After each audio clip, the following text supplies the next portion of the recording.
এজন্য আমরা যে কোরবানি করি, এই কোরবানি যদি মালিকের সন্তুষ্টির জন্য না করে দুনিয়ার মানুষের সন্তুষ্টির জন্য কোরবানি করি, তাহলে এই কোরবানি মালিকের কাছে গ্রহণযোগ্য হবে না।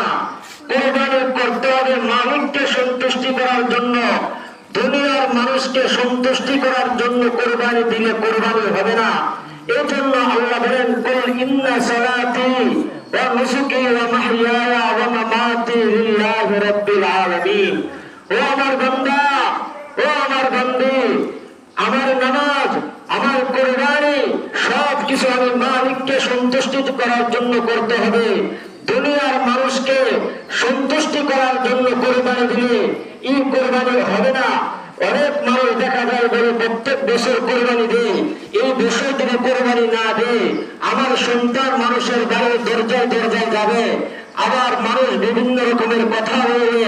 তাহলে বলেন, এই কোরবানি কি মালিককে সন্তুষ্টি করার জন্য করতেছে নাকি দুনিয়ার মানুষকে সন্তুষ্টি করার জন্য করতেছে? কোরবানি করতে হবে মালিককে সন্তুষ্টি করার জন্য।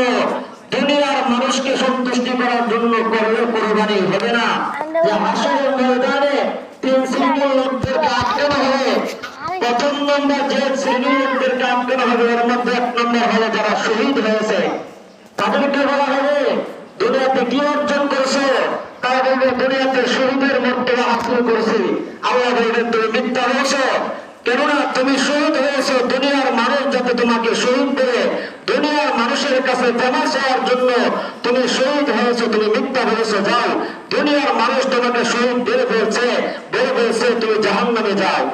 দ্বিতীয় নম্বর আটকানো হবে আলেমদেরকে। বলে, হাদিস শিখছ, শিখার পরে মানুষদেরকে ইখলাসের সাথে দিনের দাওয়াত দিছ নাকি টাকার জন্য দাওয়াত দিছ, দুনিয়ার ভোগবিলাসী অর্জন করার জন্য দাওয়াত দিছ, এলম শিখছ? তখন আলেম বলবে, আল্লাহ দুনিয়া এলমও শিখছি, মানুষদেরকে ফসল করছি। আল্লাহ বলেন, মিথ্যা বলছো, জাহান্নামে যাও।